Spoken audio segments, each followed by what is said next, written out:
Hello everyone, welcome to IQ tab. आज हम Indian polity Laxmikant का चैप्टर 16 जो कि इमरजेंसी प्रोविजंस को करेंगे।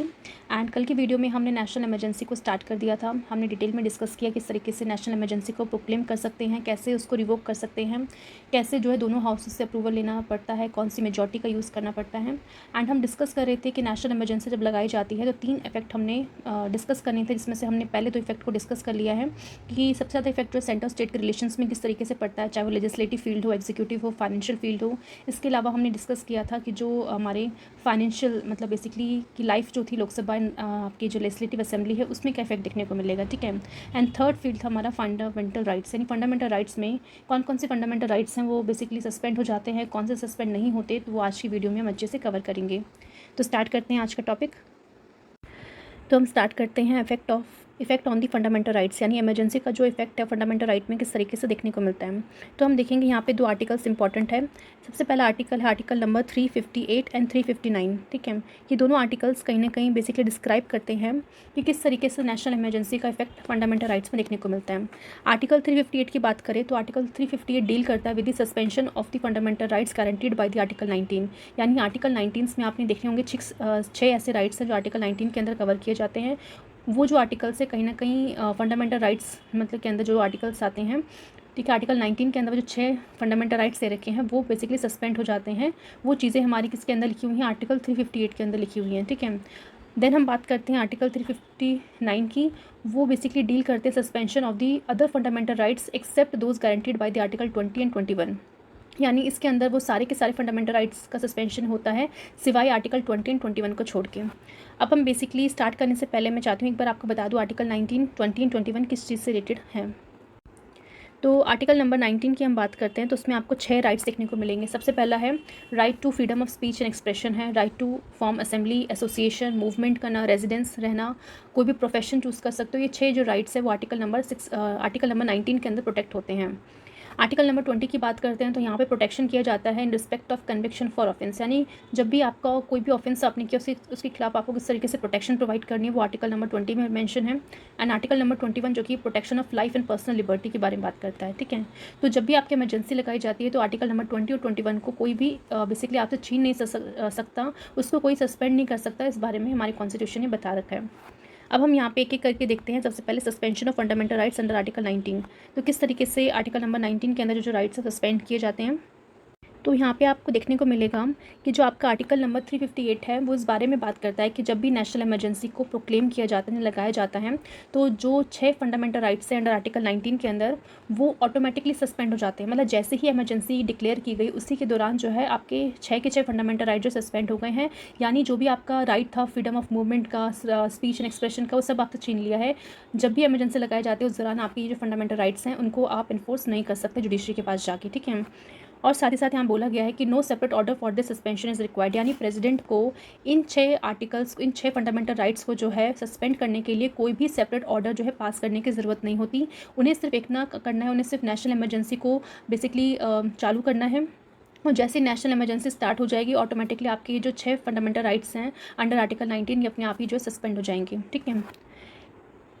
नेक्स्ट यहाँ पे बताया गया है कि इमरजेंसी के दौरान जो है जो आपकी जो स्टेट गवर्नमेंट है, यानी स्टेट यहाँ पे बात की गई है स्टेट की, ठीक है। तो स्टेट में हम जानते हैं कौन कौन आते हैं, स्टेट गवर्नमेंट आती है, सेंट्रल गवर्नमेंट, सब स्टेट के अंदर जो है कवर किया जाता है, ठीक है। तो जब भी नेशनल इमरजेंसी जैसे ही ऑपरेशन मतलब आ गया है, जैसे नेशनल इमरजेंसी जो चालू हो गई है तो उस दौरान जो भी गवर्नमेंट है वो फ्री हो गई है कि जो भी रिस्ट्रिक्शन इम्पोज किए गए थे आर्टिकल 19, वो उन रिस्ट्रिक्शन को बेसिकली आर्टिकल 19 में जिस तरीके से बोला जाता है कि स्टेट जो भी गवर्नमेंट है इस तरीके से आर्टिकल 19 को छीन नहीं सकती, तो इस तरह की रिस्ट्रिक्शन से वो फ्री हैं। वो चाहे तो पर्टिकुलरली लॉ लेके आके कोई भी एग्जीक्यूटिव एक्शन के थ्रू जो है उन 6 फंडामेंटल राइट्स को जो है छीन सकती हैं जो कि गारंटीड थे अंडर आर्टिकल 19।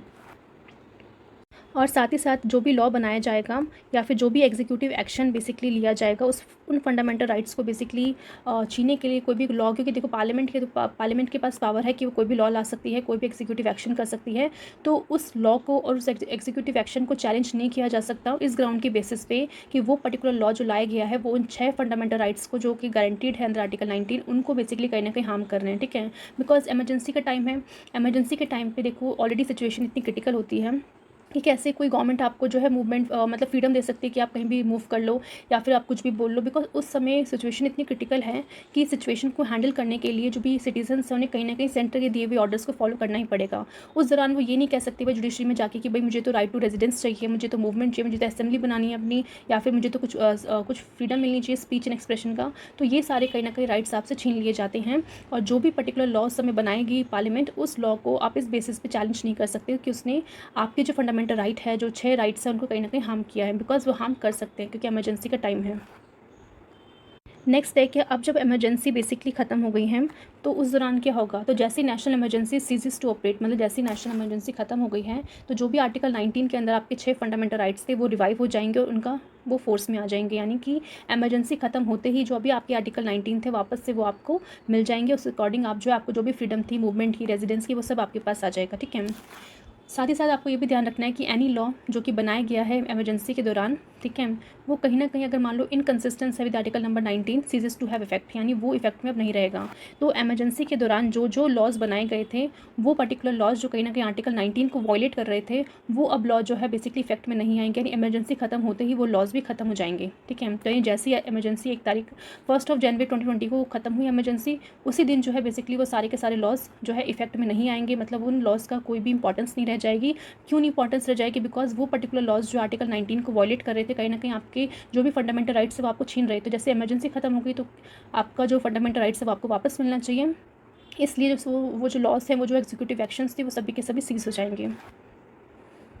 नेक्स्ट यहाँ पे बोला गया है कि मान लो इमरजेंसी के दौरान जो भी कुछ हुआ है, ठीक है, उसके लिए आपको कोई भी रेमेडी नहीं मिलेगी। ठीक है। तो no remedy lies for anything done during the emergency even after emergency expire. तो इमरजेंसी के दौरान या फिर इमरजेंसी के ख़त्म होने के बाद भी अगर मान लो कुछ भी ऐसा कुछ हुआ है तो उसके लिए कोई रेमेडी यानी कोई भी आपको जस्टिस नहीं मिलेगा। ठीक है। इसका मतलब ये है कि होता क्या है कि जो भी लेजिस्लेटिव या फिर एग्जीक्यूटिव एक्शंस लिए गए थे ड्यूरिंग द इमरजेंसी उनको आप चैलेंज नहीं कर सकते even after the emergency ceases to operate. ठीक है। यानी कि जैसे मान लेते हैं अरुणाचल प्रदेश में इस तरह की सिचुएशन थी, एक्सटर्नल एग्रेशन था, तो वहाँ पे इमरजेंसी लगा दी गई प्रेसिडेंट के द्वारा। अब जब इमरजेंसी लगा दी गई है, अब मैं आपको बाद में ये भी बताऊंगी कि बेसिकली किस दौरान, मतलब क्योंकि देखो 2 तरह की इमरजेंसी होती है, एक तो आपका एक्सटर्नल इमरजेंसी होती है, एक इंटरनल इमरजेंसी होती है। तो एक्सटर्नल इमरजेंसी में कौन कौन से फंडामेंटल राइट्स सस्पेंड होते हैं तो वो हम आगे आके देखेंगे, और कौन से इंटरनल इमरजेंसी के थ्रू सस्पेंड होते हैं। बट मान लेते हैं कि ऐसी कंडीशन थी कि उस पर्टिकुलर स्टेट में इमरजेंसी लगाई गई, जैसे इमरजेंसी लगाई गई आर्टिकल नंबर 19 जो है बेसिकली उसके जो जो फंडामेंटल राइट्स है सब आपसे छीन लिए गए। ठीक है। पर जैसे इमरजेंसी को, हाँ, उस दौरान जो मान लेते हैं जो भी पावर थी पार्लियामेंट के पास, लेजिस्लेटिव पावर भी थी जहाँ पे वो स्टेट के मैटर्स पे लॉ बना सकती हैं, एग्जीक्यूटिव पावर भी थी जहाँ पे वो कोई भी उस पर्टिकुलर लॉ को इम्प्लीमेंट करने के लिए कुछ भी कर सकती हैं। ठीक है। तो जो भी काम किया गया है इमरजेंसी के दौरान, ठीक है, उस काम को बेसिकली आप कोर्ट में जाके चैलेंज नहीं कर सकते। मान लेते हैं कि मान लो जो भी पुलिस ऑफिसर्स थे उन्हें एक मतलब ड्यूटी दी गई उन्हें कि भाई इमरजेंसी लगी हुई है, फिर भी अगर मान लो कोई भी ग्रुप ऑफ पीपल्स आपको यहाँ पे खड़े हुए नज़र आएँ, जो भी गली है मोहल्ले में कहीं पे भी इस तरह की कोई भी एक्टिविटी करते हुए नजर आएँ, बिकॉज ऑर्डर्स निकाले गए हैं पार्लियामेंट के द्वारा कि कोई भी अपने घर से बाहर नहीं निकल सकता, फिर भी लोग अगर इस तरीके से कुछ ऐसी एक्टिविटी कर रहे हैं जो कि इलीगल है, तो उस दौरान मान लो पुलिस को ऑर्डर्स दिए गए हैं कि आपको उस समय जो है फायरिंग कर सकते हो। ठीक है। मान लो इस तरह के कोई ऑर्डर्स निकाले गए हैं। अब उस समय जो पुलिस थी ऑब्वियसली सेंटर के द्वारा जो भी ऑर्डर्स थे उन्हें फॉलो करना उनके लिए सबसे बड़ी ड्यूटी है। तो उन्होंने उस समय जो है मान लेते कितने 3-4 लोगों को मार दिया। तो क्योंकि वो 3-4 लोग मर गए हैं तो उस चीज़ के लिए जो है उनके ऊपर कोई भी कोर्ट में नहीं जा सकता कि भाई उन्हें ऐसा काम क्यों कर दिया। ठीक है। तो यानी कि इमरजेंसी के दौरान कोई भी एक ऐसा लॉ जो कहीं ना कहीं आपके फंडामेंटल राइट को छीन रहा है, या फिर कोई भी ऐसा एग्जीक्यूटिव एक्शन जो कि लिया गया है गवर्नमेंट के द्वारा, तो उन चीज़ों को आप जो है कोर्ट में जाके चैलेंज नहीं कर सकते कि भाई ये ऐसा क्यों किया गया, बिकॉज उनकी ड्यूटी थी, उन्हें वो करना ही था। देन हम देखते हैं कि जो आपका एक अमेंडमेंट आया था 44th अमेंडमेंट एक्ट 1978, इसने जो है आर्टिकल नंबर 358 जो कि बात करता है आर्टिकल नंबर 19 के जो भी 6 फंडामेंटल राइट्स है, तो उसको कहीं ना कहीं इस अमेंडमेंट ने रिस्ट्रिक्ट कर दिया 2 तरीक़ों से। ठीक है। तो कौन से 2 तरीके? पहला हम बात करते हैं जहाँ बोला गया है कि जो आपके 6 फंडामेंटल राइट्स हैं under article 19 they can be suspended only when the national emergency is declared on the ground of war और external aggression, not on the ground of armed rebellion. ठीक है। यानी कि हमने जब बात की थी नेशनल इमरजेंसी में तो हमने 3 ग्राउंड्स को डिस्कस किया था। पहला एक वॉर, जब वॉर जैसी सिचुएशन होगी तब। नेक्स्ट एक्सटर्नल एग्रेशन हमने डिस्कस किया था। थर्ड था आपका आर्म्ड रिबेलियन। ठीक है। तो आर्म्ड रिबेलियन था और इसको हमने फर्दर डिवाइड किया था कि जो वॉर एक्सटर्नल एग्रेशन है उसको हमने एक्सटर्नल इमरजेंसी बताई थी कि इसको एक्सटर्नल इमरजेंसी के नाम से भी जाना जाता है, और आर्म्ड रिबेलियन को हमने इंटरनल इमरजेंसी के बारे में बताया था। ठीक है, तो यहाँ पे आपको ये ध्यान में रखना है अब कि 44th अमेंडमेंट एक्ट 1978 के दौरान ये कहा गया कि जो वॉर एक्सटर्नल एग्रेशन का जब सिचुएशन होता है उस टाइम पे जो आपके आर्टिकल नंबर 19 है सिर्फ उसको सस्पेंड किया जाएगा, यानी जब आर्म्ड रिबेलियन का केस होगा तब आर्टिकल नंबर 19 आपका सस्पेंड नहीं होगा। यानी अगर मान लो कुछ ऐसा इंसर्शन मतलब आपकी जो मान लेते कुछ ऐसे सेक्शनिस्ट ग्रुप हैं, कहीं ना कहीं वो रिबेल बन जाते हैं, किस तरीके से उन्हें अटैक करने लग जाते हैं, जो नेक्सलाइट है वो इस तरह से कुछ भी करने लग जाते हैं, तो उस टाइम पे आपके जो भी सिटीजन्स हैं उनका जो फंडामेंटल राइट है अंडर आर्टिकल 19 वो प्रोटेक्ट रहेगा। ठीक है, तो यानी सिर्फ वॉर जैसी सिचुएशन जो काफ़ी खतरनाक है या फिर एक्सटर्नल एग्रेशन हो रहा है, तो वो सिचुएशन में देखो हमारी कंट्री की यूनिटी और इंटीग्रिटी का सवाल है, तो उस समय ज़रूरी है कि अगर हमें अपने देश को बचाना है तो हमें कुछ ऐसे कानून लाने पड़ेंगे जो कहीं ना कहीं लोगों के अगर फंडामेंटल राइट्स को छीन भी रहा है तो उसके लिए उसमें कोई भी दोष नहीं माना जाएगा सरकार को। ठीक है, तो इस चीज़ को आपको ध्यान में रखना है कि आर्टिकल नंबर 19 सस्पेंड होगा सिर्फ उस केस में जब इमरजेंसी लगाई गई हो वॉर एक्सटर्नल एग्रेशन के टाइम पे, और अगर आर्म्ड रिबेलियन का सिचुएशन है उस समय जो नेशनल इमरजेंसी लगी है तब आपका आर्टिकल नंबर 19 में जो 6 फंडामेंटल राइट्स हैं वो आपको सस्पेंड नहीं होंगे। तो ये तो उन्होंने फर्स्ट बात की। अब हम देखते हैं सेकंड चेंज क्या आया। तो सेकंड ये बोला गया कि only those laws which are related with the emergency are protected from being challenged and not other laws. ठीक है, तो सेकंड कहीं ना कहीं बात कर रहा था कि जो भी आपका लॉज बनाए जाते हैं इमरजेंसी के दौरान, तो वो पर्टिकुलरली लॉज जो इमरजेंसी के दौरान ही बनाए गए हैं। ठीक है, और उन लॉज को इम्प्लीमेंट करने के लिए जो भी एग्जीक्यूटिव एक्शंस लिए गए हैं उसको आप चैलेंज नहीं कर सकते कोर्ट में। ठीक है, ये यहाँ पे बोला गया। बट इसके अलावा जो अदर लॉज हैं उसको आप चैलेंज कर सकते हो।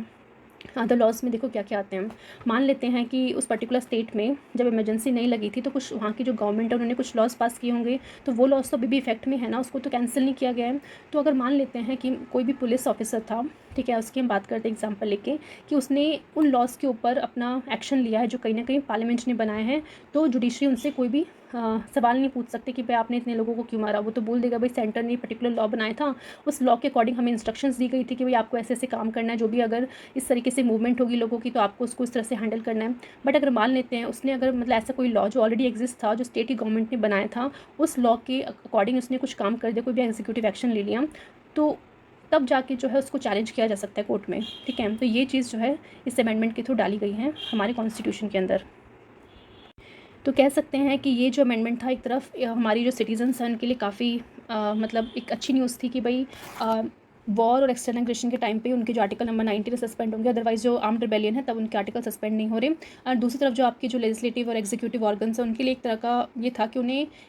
कुछ भी नहीं करना, मतलब इन द सेंस अगर मान लो वो इतना भी ज़्यादा हार्श नहीं होना है आपको कि मतलब आप कुछ भी कर रहे हो तो जुडिशरी आपके ऊपर एक्शन नहीं ले सकती। ठीक है, अगर मान लो आप सेंटर के अकॉर्डिंग कोई भी ऑर्डर्स को फॉलो कर रहे हो, उसके अकॉर्डिंग अगर कोई भी काम कर रहे हो तो चलो ठीक है, आपको उस समय क्योंकि आपका काम था उस समय लॉ एंड ऑर्डर को मेंटेन करना और सेंटर ने जो भी डायरेक्शंस दी होगी उस डायरेक्शन को आपको फॉलो करना। बट अगर हम उसके अलावा जो भी लॉज एग्जिस्ट कर रहे हैं उस समय उसके अकॉर्डिंग अगर आप कोई भी गलत काम कर देते हो, फिर किसी को मार देते हो तो कहीं ना कहीं आपसे फिर जुडिशरी सवाल पूछ सकते हैं कि आपने इस तरीके से एक्शन क्यों लिया, उसके बारे में आप हमें रिपोर्ट करो। ठीक है, नेक्स्ट हम बात करते हैं suspension of other fundamental rights. ठीक है, तो उससे पहले हमने आर्टिकल 358 में आर्टिकल 19 का सस्पेंशन देखा था। यहाँ पे हम अदर फंडामेंटल राइट्स को देखेंगे किस तरीके से यहाँ पे बताया गया है। तो आर्टिकल नंबर 359 बेसिकली बात करता है कि जो हमारे प्रेसिडेंट है वो सस्पेंड कर सकते हैं right to move any court for the enforcement of fundamental right during a national emergency. यानी नेशनल इमरजेंसी के दौरान जो भी फंडामेंटल राइट्स हैं आपके, अगर मान लो वो कहीं ना कहीं वॉयलेट हो रहे हैं, कोई भी लॉ जो बनाया गया है उसके कारण आपके फंडामेंटल राइट का नुकसान हो रहा है या फिर कहीं ना कहीं आपसे छीने जा रहे हैं, तो उस दौरान जो आपके पास पावर थी सुप्रीम कोर्ट जाने की, कहीं ना कहीं उस पावर को रोकने के लिए जो है प्रेसिडेंट चाहे तो कहीं ना कहीं उस चीज़ को रोक सकते हैं। ठीक है, यानी आपका जो आर्टिकल 359 है वो आपकी किसी भी फंडामेंटल राइट को यहाँ पे सस्पेंशन की बात नहीं कर रहा, वो बात कर रहा है सिर्फ इन्फोर्समेंट की, यानी कि आप उसका इन्फोर्समेंट नहीं कर सकते। आप जुडिशरी के पास जाके ये नहीं बोल सकते कि इस तरीके से आपके फंडामेंटल राइट्स को हार्म किया गया है।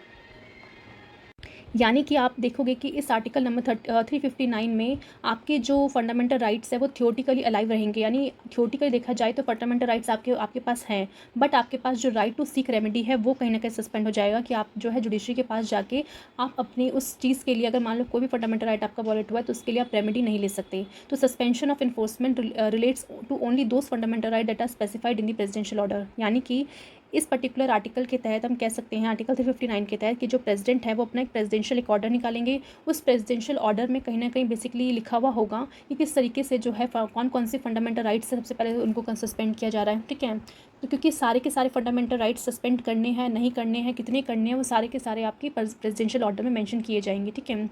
साथ ही साथ उसमें लिखा हुआ होगा कि जो सस्पेंशन है उसका पीरियड कितना है, मतलब कितने दिनों के लिए उन फंडामेंटल राइट्स को सस्पेंड किया जा रहा है, ठीक है। यानी कि ऐसा भी हो सकता है कि आपकी जो इमरजेंसी है, मान लेते हैं एक बार में इमरजेंसी जो है सिर्फ 6 महीने के लिए जो है बेसिकली रहती है, ठीक है। अगर 6 मंथ्स के बाद अगर फर्दर आपको इमरजेंसी को कंटिन्यू करना है तो आपको फिर से दोनों हाउसेस से अप्रूवल लेना पड़ेगा, ठीक है। तो ये हमने ऑलरेडी डिस्कस कर लिया है। तो मान लेते हैं कि 6 महीने तक का टाइम होता है एक इमरजेंसी का, और मान लेते हैं कि इस आर्टिकल के थ्रू जो भी प्रेसिडेंट्स ने प्रेसिडेंशियल ऑर्डर निकाला है, उस प्रेसिडेंशियल ऑर्डर में उन्होंने अगर ये लिखा हुआ है कि भाई जो मैं फंडामेंटल राइट्स मेंशन कर रहा हूँ, सिर्फ वही फंडामेंटल राइट्स जो है आपके सस्पेंड होंगे, इसके अलावा बाकी फंडामेंटल राइट्स जो आपकी एक्टिव रहेंगी, ठीक है। इसके अलावा उन्होंने अगर लिखा हुआ है कि भाई जो भी आपका इमरजेंसी का टाइम है, ठीक है, उस टाइम के दौरान जो है फंडामेंटल राइट आपके सस्पेंड होंगे, या फिर वो शॉर्टर पीरियड भी मेंशन कर सकते हैं कि भले ही इमरजेंसी मान लो 6 महीने की हो, बट प्रेसिडेंशियल ऑर्डर में अगर लिखा हुआ है कि भाई इस प्रेसिडेंशियल ऑर्डर के तहत जो भी आपके फंडामेंटल राइट्स है वो सिर्फ 3 महीने तक ही आपकी सस्पेंड किए जाएंगे, ठीक है। तो यानी कि भले ही आपकी इमरजेंसी अभी खत्म ना हुई हो, बट प्रेसिडेंशियल ऑर्डर के हिसाब से जो फंडामेंटल राइट्स आपके सस्पेंड हुए थे वो आपके जो है फर्दर रिवाइव हो जाएंगे। अगर प्रेसिडेंशियल ऑर्डर खत्म हो गया तो आपके जो भी फंडामेंटल राइट्स थे रिवाइव हो जाएंगे, भले ही आपकी इमरजेंसी अभी भी बाकी हो, ठीक है। तो ये इसका मतलब था। साथ ही साथ ये जो सस्पेंशन ऑर्डर है, यानी जो प्रेसिडेंशियल ऑर्डर में जो लिखा होगा कि जो सस्पेंड किए जा रहे फंडामेंटल राइट्स का, तो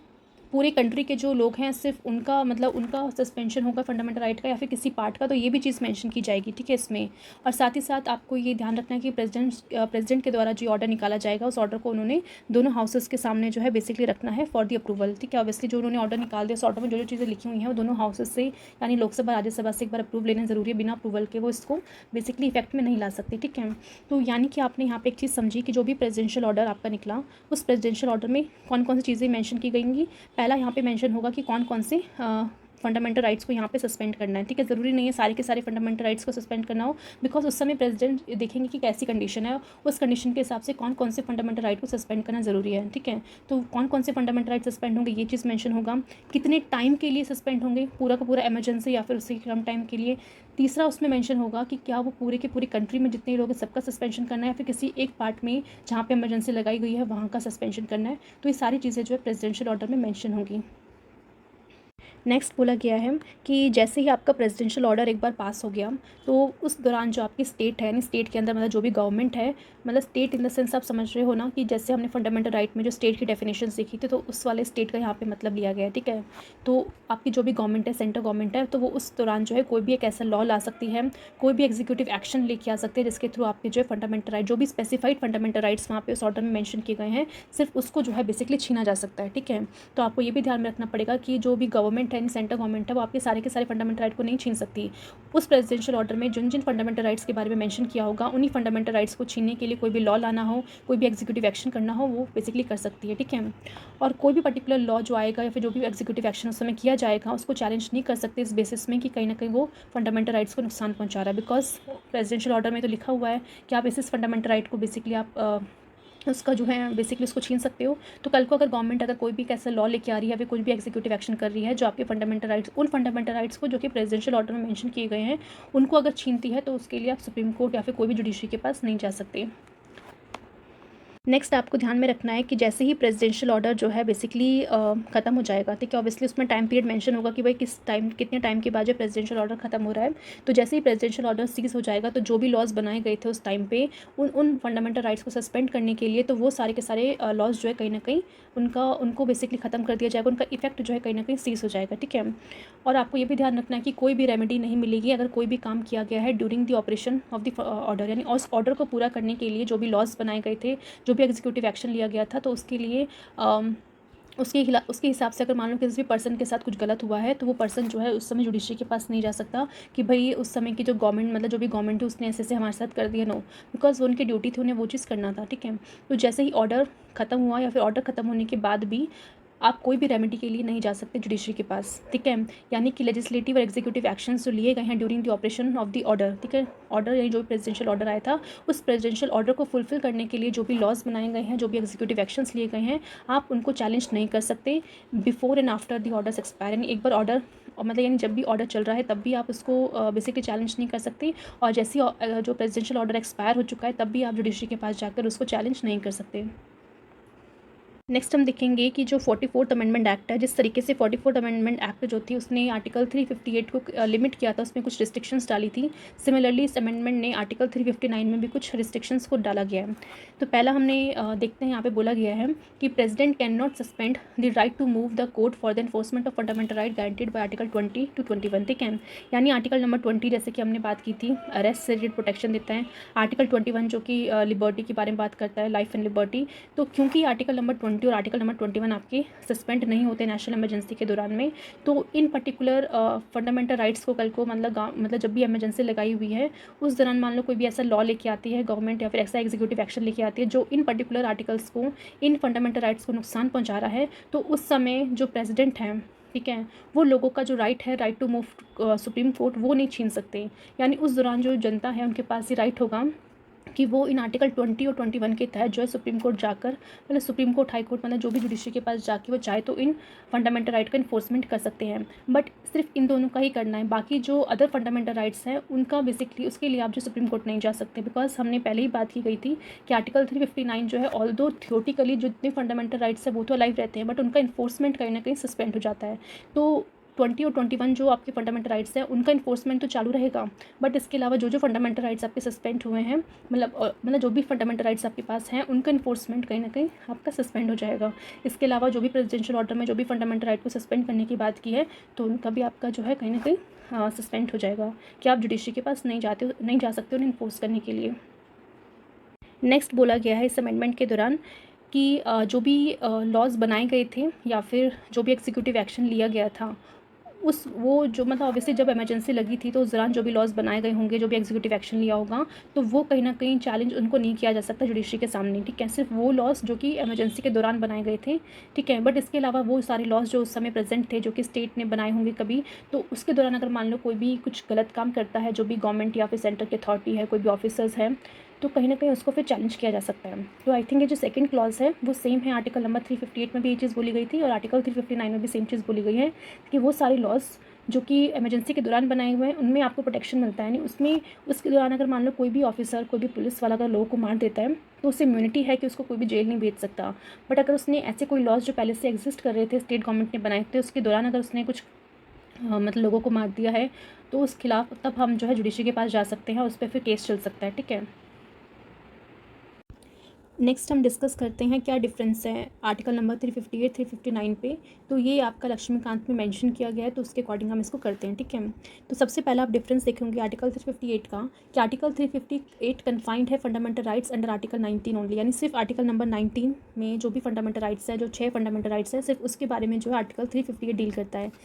बट आर्टिकल नंबर 359 की बात करें तो उसमें सारे के सारे आपके फंडामेंटल राइट्स आ जाते हैं। वो सारे फंडामेंटल राइट जो कि प्रेसिडेंशियल ऑर्डर में मेंशन किए गए हैं, सिर्फ उसका सस्पेंशन जो है कहीं ना कहीं वो आर्टिकल 359 कहता है, ठीक है। सेकंड डिफरेंस की हम बात करते हैं, जहाँ बोला गया है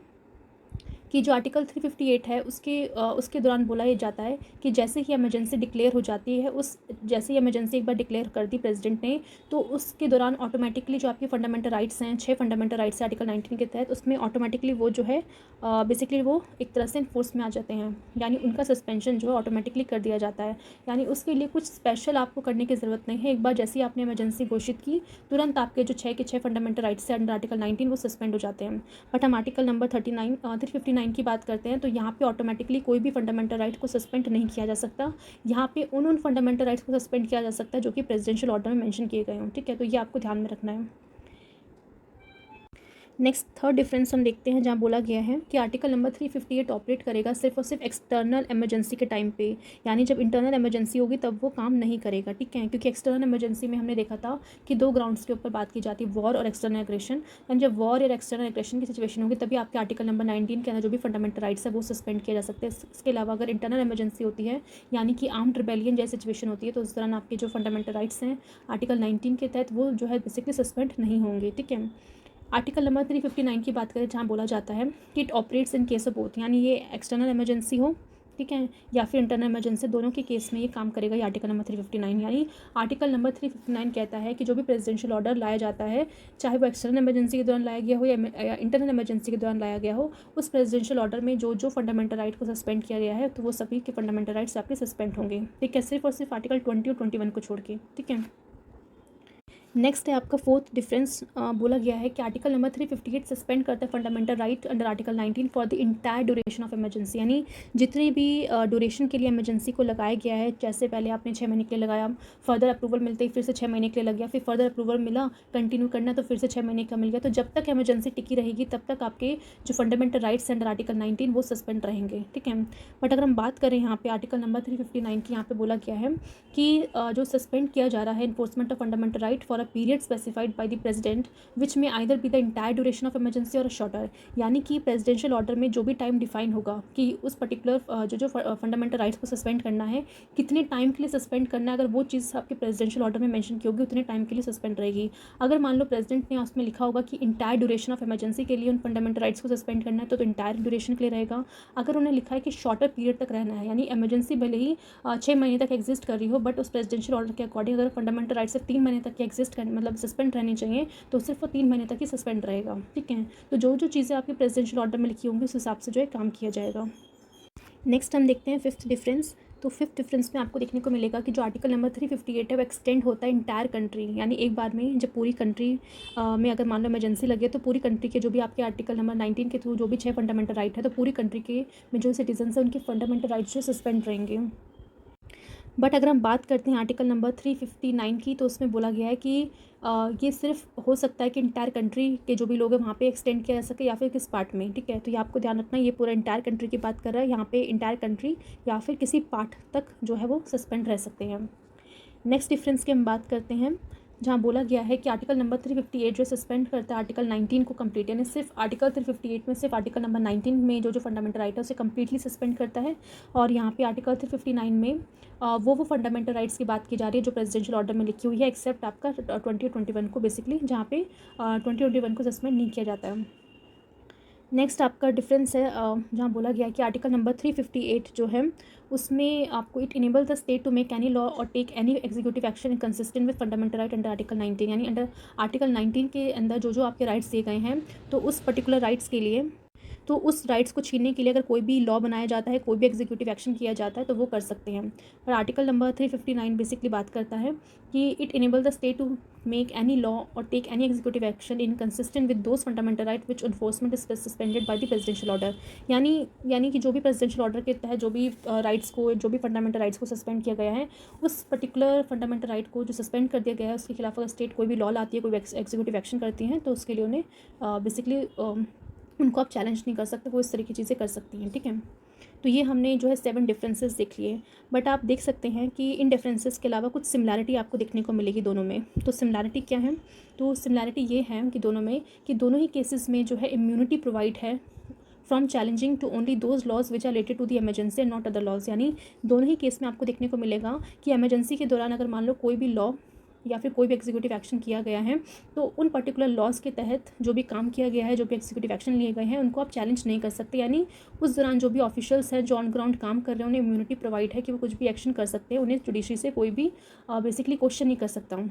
बट इसके अलावा जो अदर लॉज वहाँ पे बना रखे हैं, उस एग्जिस्ट कर रहे हैं पहले की जो स्टेट गवर्नमेंट ने बनाए हैं, उसके खिलाफ अगर कुछ भी काम किया जाता है, उसकी लॉज के अकॉर्डिंग अगर मान लो कोई भी ऑफिशियल कुछ भी क्राइम कर देता है, फिर कुछ भी एक्शन ले लेता है, तो उसके अकॉर्डिंग जो है कोई भी इम्यूनिटी उन्हें प्रोवाइड नहीं की गई है। तो ये चीज़ हमें दोनों केस में देखने को मिली थी।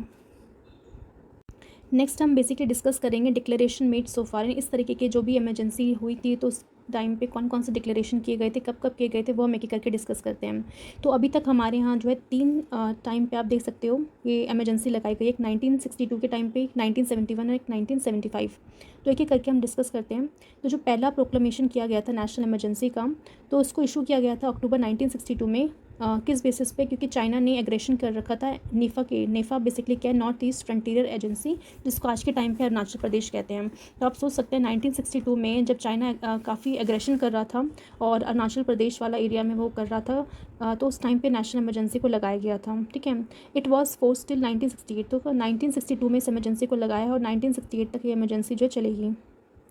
देन यहाँ पे हम देखते हैं कि hence a fresh proclamation was not needed at the time of war against Pakistan in 1965, यानी कि 1962 में ऑलरेडी नेशनल इमरजेंसी लग रही है बिकॉज चाइना अरुणाचल प्रदेश में आके वॉर कर रहा है इंडिया के साथ। सिमिलरली 1975 में जब पाकिस्तान ने इंडिया के साथ वॉर छेड़ी, तो उस टाइम पे भी हम कह सकते हैं नेशनल इमरजेंसी ऑलरेडी चाइना वाले केस में चली रही थी, तो एक सेपरेट नेशनल इमरजेंसी लाने की ज़रूरत नहीं पड़ी उस टाइम पे, क्योंकि पाकिस्तान के साथ ऑलरेडी मतलब 1965 में वॉर स्टार्ट हो गई थी। तो इसके लिए फ्रेश आप कह सकते हैं प्रोक्लेमेशन की ज़रूरत नहीं पड़ी, उसके अंदर इसको कवर कर लिया गया। ठीक है, नेक्स्ट हम बात करते हैं second proclamation of national emergency कब देखने को मिली। तो यहाँ पे आपको देखने को मिला कि जब 9 दिसंबर 1971 में ये हुआ था, जब बेसिकली पाकिस्तान ने, it was attack by the Pakistan ने अटैक किया था even when the emergency was in operation. ठीक है, तो इस टाइम पे देखोगे कि जो आपका ईस्ट पाकिस्तान था, जिसे आज की डेट में बांग्लादेश कहते हैं, तो उस टाइम पे उस ईस्ट पाकिस्तान को वापस से मतलब उसको मतलब क्योंकि वो इस तरह की एक्टिविटी कर रहा था कि वहाँ के लोगों को काफ़ी ज़्यादा प्रॉब्लम्स हो रही थी, इसलिए वहाँ के लोग चाहते थे कि वो बेसिकली इंडिपेंडेंट हो जाए। तो फिर उसके बाद हम देखते हैं किस तरीके से बांग्लादेश बनता है 1971 में। तो उस दौरान जब पाकिस्तान ने अटैक किया था, तो हमने सेकेंड टाइम प्रोक्लेमेशन किया था नेशनल इमरजेंसी का 1971 में। ठीक है,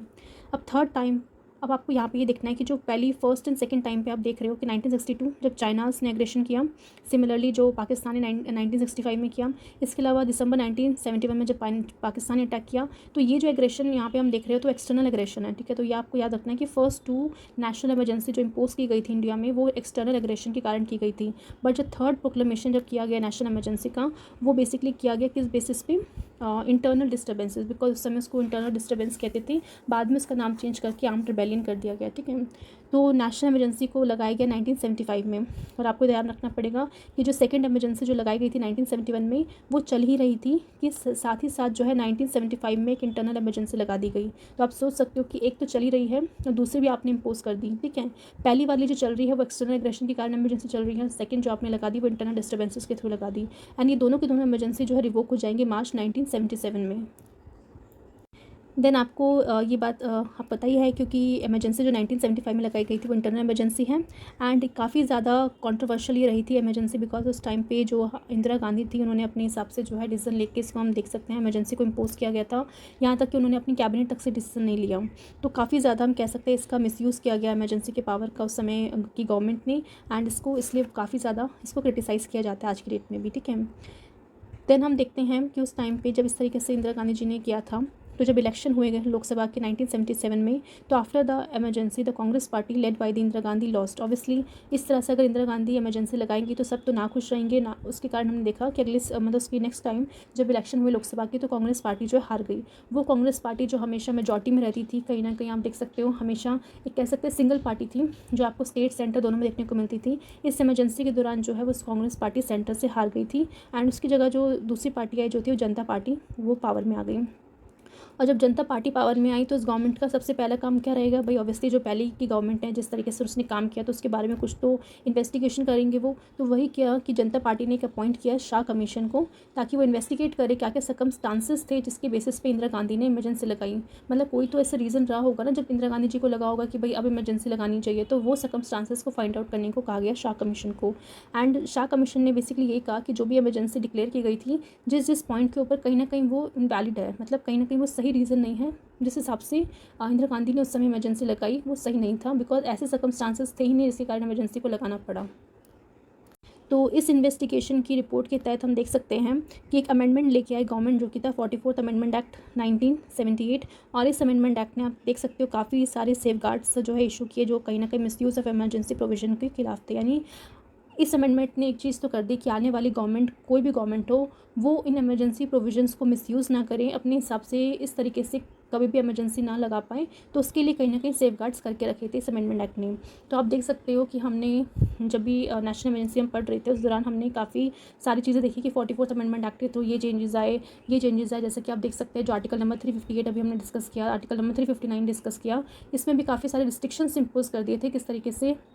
जो है कौन कौन से फंडामेंटल राइट्स सस्पेंड हो सकते हैं, कब सस्पेंड हो सकते हैं। तो ये सारी चीज़ें जो है 44th अमेंडमेंट एक्ट ने की। तो कहीं ना कहीं जो है जो गवर्नमेंट है वो आने वाले टाइम पे इमरजेंसी में जो जो चीज़ें लिखी हुई हैं उसको मिसयूज़ ना करे, उससे अपने हिसाब से डिसीजन लेने में जो है कहीं ना कहीं लोगों का जो है बुरा ना हो, तो इस चीज़ को लिमिट करने के लिए ये अमेंडमेंट लाया गया था। तो यहाँ पे आपका नेशनल इमरजेंसी का टॉपिक ख़त्म होता है। अब हम चलते हैं आपका प्रेसिडेंशियल रूल की तरफ। तो सबसे पहले हम डिस्कस करते हैं कि किन कौन कौन से ग्राउंड्स है जिस बेसिस पे प्रेसिडेंशियल रूल को लगाया जा सकता है। तो आर्टिकल नंबर 355 की बात करें तो ये एक तरह की ड्यूटी इंपोज करती है सेंट्रल गवर्नमेंट के ऊपर to ensure that the government of every state is carried on in accordance with the provision of the constitution. यानी कॉन्स्टिट्यूशन में जो जो प्रोविजंस दिए गए हैं उन प्रोविजंस के अकॉर्डिंग जो है हर एक स्टेट की गवर्नमेंट को काम करना है। अगर वो काम नहीं करती है तो कहीं ना कहीं सेंटर की ड्यूटी बनती है कि वो इस चीज़ को चेक करे। अगर जब भी उसे लगेगा कि वो उसके अकॉर्डिंग काम नहीं कर रही है तो वहाँ पर जो है वो इस तरह से प्रेसिडेंशियल रूल को इम्पोज कर सकता है। ठीक है, तो it is the duty in the performance which the centre takes over the government of state under the article 356। ठीक है, तो यानी आर्टिकल 356 में ये चीज़ बोला गया है कि अगर जिस भी स्टेट में अगर प्रेसिडेंशियल रूल लगाया जाएगा तो उस केस में जो भी ड्यूटीज़ होंगी,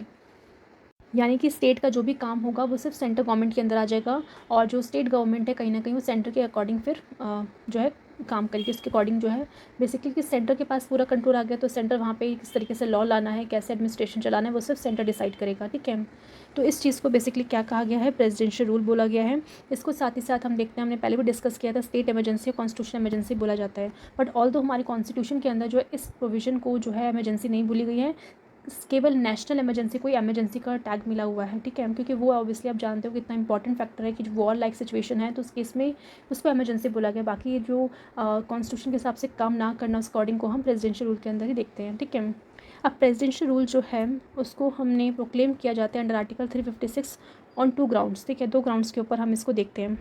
सबसे पहले हम बात करते हैं जो मेंशन किया गया आर्टिकल 356 के अंदर, और दूसरा जो मेंशन किया गया आर्टिकल 365 के अंदर। 356 में बेसिकली एम्पावर करता है प्रेसिडेंट को, किस बेसिस पे, इस बेसिस पे कि वो इशू कर सकते हैं proclamation if he is satisfied. अगर उनका सेटिस्फाइड अगर हो गया, अगर प्रेसिडेंट को ऐसा लगता है कि सिचुएशन जो इस तरीके से राइज हुई है जहाँ पे स्टेट की गवर्नमेंट जो है कॉन्स्टिट्यूशन के हिसाब से काम नहीं कर रही है, तो प्रेसिडेंट जो है उस केस में प्रेसिडेंशियल रूल इम्पोज कर सकते हैं उस पर्टिकुलर स्टेट में। ठीक है, अब यहाँ पे आपको ये ध्यान में रखना है कि प्रेसिडेंट को कैसे पता चलेगा कि भाई वहाँ की जो स्टेट गवर्नमेंट है कॉन्स्टिट्यूशन के हिसाब से काम कर भी रही है नहीं कर रही है। ठीक है, तो प्रेसिडेंट जो है कैन एक्ट करेगा either on a report of the government of a state और अदरवाइज टू। ठीक है, यानी कि जो गवर्नर है, जो स्टेट के अंदर जो गवर्नर ऐसा पोजीशन पे होता है जो हम कह सकते हैं सेंटर का एजेंट होता है, तो सेंटर को बेसिकली वो इस तरह से बताता रहता है कि स्टेट में किस तरीके से काम चल रहा है, गवर्नमेंट किस तरह से काम कर रही है। तो अगर मान लें गवर्नर जो है किसी भी स्टेट, अगर वो रिपोर्ट कर देता है प्रेसिडेंट को कि भाई ऐसे ऐसे वहाँ की जो गवर्नमेंट है इस तरीके से काम कर रही है, कॉन्स्टिट्यूशन को फॉलो नहीं कर रही है, तो उस बेसिस पे जो है प्रेसिडेंट जो है उस रिपोर्ट की बेसिस पे प्रेसिडेंशियल रूल इम्पोज कर सकते हैं। ठीक है, बट आपको ये ध्यान में रखना है कि सिर्फ ऐसा नहीं है कि गवर्नर की रिपोर्ट में ही कर सकते हैं। अगर चाहे तो गवर्नर की रिपोर्ट अगर नहीं भी आ रही है तो भी वो, अगर उन्हें ऐसा लगता है कि वहाँ पे सिचुएशन ऐसी है तो भी वो प्रेसिडेंशियल रूल इस पर्टिकुलर स्टेट में लगा सकते हैं। ठीक है, नेक्स्ट है सेकंड केस है आर्टिकल नंबर 365। 365 डील करता है कि अगर मान लो कोई भी स्टेट फेल हो जाता है कंप्लाई करने में विद और give effect to any direction from the state. Centre के द्वारा अगर मान लो कोई भी डायरेक्शंस दी जाती है स्टेट को कि आपको इस तरीके से काम करना है, ऐसे ऐसे काम करना है, ऐसे एग्जीक्यूशन करना है, ऐसे लॉ लाना है, तो उन डायरेक्शंस को अगर मान लो स्टेट मानने से मना कर देता है या फिर उसको मानता नहीं है, तो उस केस में क्या होगा, it will be a lawful for the president to hold that a situation has arising in which the government of state can not carried on in accordance with the provision of the constitution. ठीक है, तो उस case में वही, क्योंकि centre के according जो direction दी जा रही है उस पर वो काम नहीं कर रहे हैं, तो वहाँ पे उस केस में वहाँ पे प्रेसिडेंशियल रूल लगाया जा सकता है। देन यहाँ पे बात की जा रही है कि किस तरीके से पार्लियामेंट्री अप्रूवल लेना है। ठीक है, तो अगर मान लेते हैं प्रेसिडेंशियल रूल को इम्पोज करना है तो उसके लिए आपको जो है दोनों हाउसेस से, यानी लोकसभा हो या राज्यसभा हो, दोनों से जो है अप्रूवल लेना ज़रूरी है। और कितना टाइम दिया गया अप्रूवल के लिए, तो आपको याद रखना 2 मंथ का टाइम दिया गया है। नेशनल इमरजेंसी के टाइम पर हमने देखा था सिर्फ 1 महीने का टाइम दिया गया था, बट आपको याद रखना प्रेसिडेंशियल रूल में 2 महीने का टाइम दिया गया है। 2 महीने के अंदर जो है दोनों हाउसेस से अप्रूवल लेना ज़रूरी है, तब प्रेसिडेंशियल रूल को इम्पोज किया जा सकता है। ठीक है, नेक्स्ट है कि अगर मान लेते हैं if the proclamation of presidential rule is issued at a time when Lok Sabha has been dissolved. अगर मानो लोकसभा डिसॉल्व हो रखी है, उस समय जो है प्रोक्लेमेशन किया गया है प्रेसिडेंशियल रूल का, तब प्रेसिडेंशियल रूल लगाया जा रहा है। तो उस दौरान हम देखते हैं कि हमारे पास ऑब्वियसली लोकसभा नहीं है बट राज्यसभा तो है। अगर राज्यसभा के द्वारा अप्रूवल मिल जाती है, ठीक है, तो उसको प्रेसिडेंशियल रूल को लगाया जा सकता है। बट अगर मान लो राज्यसभा ने अप्रूवल नहीं दिया, लोकसभा वैसे नहीं है, राज्यसभा ने भी नहीं दिया, तब तो प्रेसिडेंशियल रूल नहीं लग सकता। ठीक है, फिर हम देखेंगे कि लोकसभा, अब राज्यसभा ने चलो मान लेते हैं अप्रूवल दे दिया, बट अगर लोकसभा जो डिसॉल्व हो रखी है तो उस केस में जो भी डिसॉल्व लोकसभा है, ठीक है,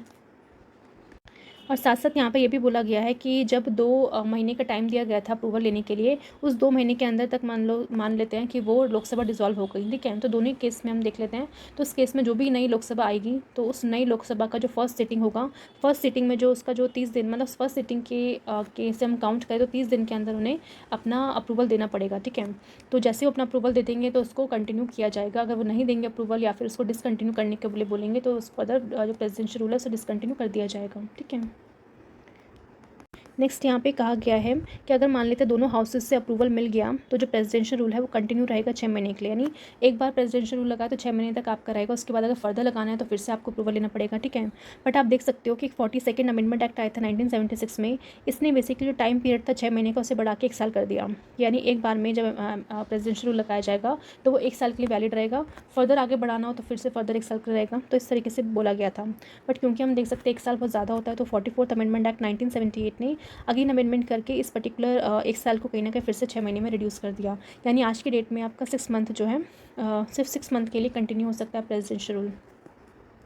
next it can be extended for a maximum period of 3 years, ठीक है। तो मैक्सिमम पीरियड आपको याद रखना है, सिर्फ 3 महीने तक इसको एक्सटेंड किया जा सकता है with the approval of parliamentary every 6 month. यानी हर 6 महीने में आपको दोनों हाउसेस से अप्रूवल लेना पड़ेगा। एंड मैक्सिमम कितना टाइम तक लगा सकते हो, 3 साल तक, ठीक है। अब जो 3 साल की जो लिमिट है आप देख सकते हो वो ब्रीच हो गई थी कब के टाइम पे, जब बेसिकली प्रेसिडेंशियल रूल लगाया गया था पंजाब में, ठीक है। तो करीबन मई 1987 में पंजाब में प्रेसिडेंशियल रूल लगाया था and allowed to continue for 5 years. सोच रहे हो, तो नॉर्मली आप देख सकते हो जो लिमिट तय की गई है मैक्सिमम 3 साल की, बट पंजाब के केस में ये 5 साल तक लग गया, ठीक है। तो इसलिए जो एक अमेंडमेंट किया गया 68 अमेंडमेंट एक्ट 1991, उस अमेंडमेंट के थ्रू उसको जो है बेसिकली कंटिन्यू किया गया था। देन यहाँ पे फिर से वही बात बोली जा रही है कि वो 6 महीनों के टाइम पे अगर मान लें लोकसभा का डिसॉल्व हो गया है, तो उसमें आपको देखना पड़ेगा कि फर्दर उसको कंटिन्यू करना है या नहीं करना प्रेसिडेंशियल रूल को। तो उसके केस में अगर मान लो लोकसभा का तो डिसॉल्व हो गया, बट राज्यसभा तो है, राज्यसभा का अगर अप्रूवल मिल गया है तो उस टाइम पर लोकसभा का वेट किया जाएगा कि लोकसभा नहीं, फिर से जब लोकसभा चुन के आएगी तो जो भी फर्स्ट सिटिंग होगा उसके 30 दिन के अंदर जो है उसे अप्रूवल देना है, ठीक है। अगर अप्रूवल मिल जाएगा तो उसको फिर कंटिन्यू किया जाएगा, अप्रूवल नहीं मिलता है तो उसे डिसकंटिन्यू कर दिया जाएगा। नेक्स्ट यहाँ पे बोला गया है कि हर एक रेजोल्यूशन जो अप्रूव किया जाएगा for the proclamation of presidential rule, ठीक है। यानी फर्स्ट टाइम जब प्रेसिडेंशियल रूल लगा रहे हैं उसके लिए जो प्रोक्लेमेशन आ रहा है, साथ ही साथ अगर मान लो जो प्रेसिडेंशियल रूल लगाया है उसके कंटिन्यू करने के लिए जो भी आपको रेजोल्यूशन पास करना है दोनों हाउसेस से, तो उस केस में आपको रखना सिंपल मेजॉरिटी है। दोनों ही केस में आपको सिंपल मेजॉरिटी की ज़रूरत है, पहले वाले केस में भी और सेकंड वाले केस में भी। पहले इन द सेंस अगर जब आप पहली बार प्रेसिडेंशियल रूल लगा रहे हो तो भी दोनों हाउसेस से सिंपल मेजॉरिटी लेनी पड़ेगी, ठीक है। तो आपको ध्यान में रखना है अगर फर्स्ट टाइम पे यानी जब प्रेसिडेंशियल रूल को लगाया जा रहा है तभी उस पर्टिकुलर दोनों हाउसेस से जो भी रेजोल्यूशन पास किया जाएगा वो सिंपल मेजॉरिटी में पास किया जाएगा। सिंपल मेजॉरिटी का मतलब होता है majority of members of that house present in voting, ठीक है। एंड अगर मान लो उसको फर्दर कंटिन्यू भी करना होगा इस इमरजेंसी को, तो भी जो है दोनों हाउसेस से जो रेजोल्यूशन पास किया जाएगा वो भी सिंपल मेजॉरिटी में ही पास किया जाएगा, ठीक है। फिर हम देखते हैं कि 44th अमेंडमेंट एक्ट 1978 ने इंट्रोड्यूस किया new provision to put restraint on the power of parliament to extend a proclamation of presidential rule beyond 1 year, ठीक है। तो यानी बियॉन्ड 1 ईयर मतलब 1 साल को फर्दर जो कंटिन्यू करने के लिए जो पार्लियामेंट के पास पावर थी उसको कहीं ना कहीं इस प्रोविजन को रिस्ट्रेन करने के लिए ये अमेंडमेंट लाया गया था। तो यहाँ पे आपको बेसिकली देखना पड़ेगा कि नॉर्मली जो एक मैक्सिमम लिमिट है वो 3 साल की तय कर रखी है। बट अगर मान लेते हैं कि 1 साल के बियॉन्ड आपको कंटिन्यू करना है तो ऑलरेडी वैसे तो 6 महीने के बाद आपको जो है उसको अप्रूवल देना ही पड़ता है। बट अगर बियॉन्ड 1 ईयर अगर आपको उसको प्रेसिडेंशियल रूल को बेसिकली लगाना है तो उस केस में 2 कंडीशन को फुलफिल होना ज़रूरी है। पहली कंडीशन बेसिकली बोली गई है कि यहाँ पे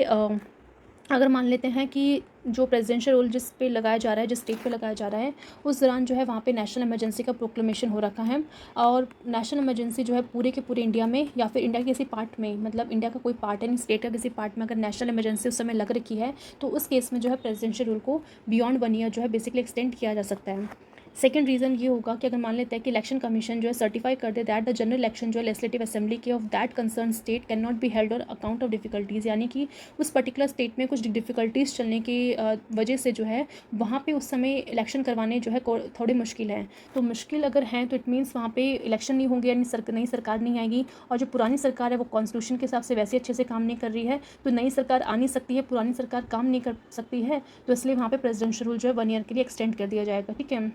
क्योंकि देखो प्रेसिडेंशियल रूल इसलिए लगाया जाता है ताकि जो पुरानी सरकार है कहीं ना कहीं वहाँ पे वापस से इलेक्शन करके नई सरकार को लेके आएँ, सो दैट वो जो नई सरकार आएगी जो भी स्टेट में, तो वहाँ पे वो कॉन्स्टिट्यूशन के हिसाब से काम करे। बट अगर मान लेते हैं इलेक्शन कमीशन जिस हिसाब से हम देखते हैं कि स्टेट का इलेक्शन करवाता है, जो भी लेजिस्लेटिव असेंबली के इलेक्शन कमीशन के द्वारा करवाए जाते हैं, बट अगर वो कहते हैं कि ऑन ग्राउंड कुछ डिफिकल्टीज के कारण वहाँ पे उस समय इलेक्शन करवाने थोड़े मुश्किल है, तब जाके जो है वहाँ पे प्रेसिडेंशियल रूल जो 1 ईयर के लिए एक्सटेंड किया जा सकता है। और ये चीज़ें हमने कॉन्स्टिट्यूशन में, हमारे ओरिजिनल कॉन्स्टिट्यूशन में मेंशन नहीं थी, इसे 44th अमेंडमेंट एक्ट के थ्रू जो है बेसिकली हमारे कॉन्स्टिट्यूशन में ऐड किया गया है। नेक्स्ट हम देखते हैं, अगर मान लो प्रेसिडेंशियल रूल को हटाना है तो उसके लिए जो है उसको रिवोक जो है प्रेसिडेंट कर सकते हैं एट एनी टाइम, मतलब किसी भी टाइम पे जब उन्हें लगता है कि बस अब कंडीशन थोड़ी नॉर्मलाइज हो चुकी है तो प्रेसिडेंशियल रूल को वो रिवोक कर सकते हैं एक सब्सिक्वेंट प्रोक्लेमेशन ला के, यानी एक प्रोक्लेमेशन के थ्रू वो जो है वहाँ पे उस पर्टिकुलर स्टेट में प्रेसिडेंशियल रूल को हटा सकते हैं। और उस प्रोक्लेमेशन को बेसिकली उन्हें ज़रूरी नहीं है कि पार्लियामेंट्री अप्रूवल की ज़रूरत हो, यानी बिना पार्लियामेंट के अप्रूव किए बिना ही प्रेसिडेंट जो है उस प्रोक्लेमेशन के थ्रू से वहाँ पे जो प्रेसिडेंशियल रूल लगाया गया उसको हटा सकते हैं। नेक्स्ट हम देखेंगे कि क्या क्या कॉन्सिक्वेंसेस देखने को मिलते हैं प्रेसिडेंशियल रूल के, ठीक है। तो सबसे पहले जो है प्रेसिडेंट जो है उसके पास कुछ एक्स्ट्राऑर्डिनरी पावर्स आ जाती हैं जिस भी स्टेट में जब प्रेसिडेंशियल रूल लगाया जाता है। तो सबसे पहली पावर क्या होती है तो हम देखते हैं। तो यहाँ पे बोला गया है कि he can take up the functions of the state government, ठीक है, यानी जिस भी स्टेट में प्रेसिडेंशियल रूल लगाया गया है तो वहाँ के जो भी स्टेट गवर्नमेंट के फंक्शंस थे वो प्रेसिडेंट के पास आ जाते हैं। And the powers vested in the governor और any other executive authority in the state, यानी जो पावर फिर उस हिसाब से जो गवर्नर को दे दिया जाता है कि गवर्नर फिर उस हिसाब से वहाँ पे जो भी काम करना है, कैसे एडमिनिस्ट्रेशन चलाना है वो सब देखता है, या फिर जो भी अदर एग्जीक्यूटिव अथॉरिटी होती है स्टेट की वो जो है उस पावर को फिर यूज़ करती है, वहाँ पर फिर एडमिनिस्ट्रेशन वगैरह जिस हिसाब से चलाने होते हैं उस तरह से चलाती है, ठीक है। नेक्स्ट यहाँ पे बोला गया है सेकंड फंक्शन में कि जो प्रेसिडेंट है he can declare that the power of a state legislature are to be exercised by the parliament, ठीक है, यानी कि अगर प्रेसिडेंट चाहे तो ये भी लिख सकते हैं कि जो पावर है state legislature, because state legislature तो उस समय डिसॉल्व हो मतलब प्रेसिडेंट क्या करते हैं या तो वो स्टेट लेजिस्लेचर को डिसॉल्व कर देंगे या तो उसे सस्पेंड कर देंगे। तो दोनों ही केस में कि जो स्टेट लेजिस्लेचर जो काम करती थी उसकी जो पावर थी वो किसको देंगे, वो प्रेसिडेंट डिसाइड करेंगे, और प्रेसिडेंट चाहे तो उसे पार्लियामेंट को दे सकते हैं कि भाई पार्लियामेंट आएगी उस हिसाब से अपने जो भी लॉज बनाने हैं स्टेट के लिए वो सब बना सकती है, उसे एग्जीक्यूट कर सकती है। देन यहाँ पे बोला गया है कि president can take up all the necessary step, जो भी नेसेसरी स्टेप्स लेने हैं वो सब ले सकते हैं, including the suspension of the constitutional provisions relating to any body और अथॉरिटी इन द स्टेट, यानी कोई भी बॉडी या फिर कोई भी अथॉरिटी जो स्टेट में काम कर रही है उनके कोई भी कॉन्स्टिट्यूशनल प्रोविजन जो है वो सब जो उस पर्टिकुलर पीरियड तक के लिए जब तक प्रेसिडेंशियल रूल लगा हुआ है तब तक उनके जो भी जिस वे में वो काम करती है, जो भी कॉन्स्टिट्यूशन के अकॉर्डिंग वो काम करती है वो अथॉरिटी उसको सस्पेंड कर सकती है, ठीक है। नेक्स्ट यहाँ पे बोला गया है कि therefore when the presidential rule imposed in a state the president dismisses the state council of minister headed by the chief minister, तो उसको बेसिकली डिसमिस कर देती है। क्यों डिसमिस करना पड़ा था, बिकॉज वो कॉन्स्टिट्यूशन के हिसाब से काम नहीं कर रही थी, इसलिए भाई वहाँ पे प्रेसिडेंशियल रूल लगा तो जो काउंसिल ऑफ मिनिस्टर है हेडेड बाय चीफ मिनिस्टर उसको डिसमिस कर दिया कि अब भाई तुम हट जाओ, हम यहाँ पे जो है काम करेंगे। अब जो स्टेट गवर्नर होता है नॉर्मली वही जो है बेसिकली प्रेसिडेंट के बिहाफ में जो है वहाँ का स्टेट का एडमिनिस्ट्रेशन चलाता है with the help of chief secretary of the state. तो नॉर्मली चीफ सेक्रेटरी होते हैं वो आपके IAS वगैरह होते हैं, तो उनकी हेल्प लेके वहाँ का जो भी एडमिनिस्ट्रेशन चलाना है वो गवर्नर चलाता है, ठीक है। साथ ही साथ कुछ एडवाइज़र की अगर ज़रूरत पड़ती है गवर्नर को तो प्रेसिडेंट अपॉइंट कर लेते हैं एडवाइज़र को, एंड उन एडवाइज़र की हेल्प से जो है फिर गवर्नर वहाँ का एडमिनिस्ट्रेशन चलाता है। नेक्स्ट बोला गया है कि यही वो कारण है जिसमें हम कह सकते हैं कि that is why the reason that proclamation under article 356 is properly known as the imposition of presidential rule, ठीक है, इसलिए इसको प्रेसिडेंशियल रूल कहा जाता है कि जब भी स्टेट में इस तरीके से होता है तो प्रेसिडेंशियल रूल को इम्पोज किया जाता है। Further the president either suspend कर सकता है या डिसॉल्व कर सकता है स्टेट लेजिस्लेटिव असेंबली को। अगर मान लेते हैं वो सस्पेंड कर रहा है, यानी कि जब तक प्रेसिडेंशियल रूल लगा तब तक वहाँ की जो असेंबली है कुछ काम नहीं कर सकती, सारा का सारा काम जो है गवर्नर करेगा चीफ सेक्रेटरी की हेल्प से, साथ साथ जो एडवाइज़र प्रेसिडेंट ने अपॉइंट किया उनकी हेल्प से। बट अगर मान लो स्टेट लेजिस्लेटिव असेंबली को पूरी तरह डिसॉल्व कर दिया है तो इट मीन्स अब वहाँ पे जो है फर्दर जब भी प्रेसिडेंशियल रूल हटेगा तो सीधा वहाँ पे इलेक्शन होने वाले हैं स्टेट असेंबली के, फर्दर नई गवर्नमेंट को चुना जाएगा, नई CM आएगा, फिर वो जिस हिसाब से फिर काम करेगा, ठीक है।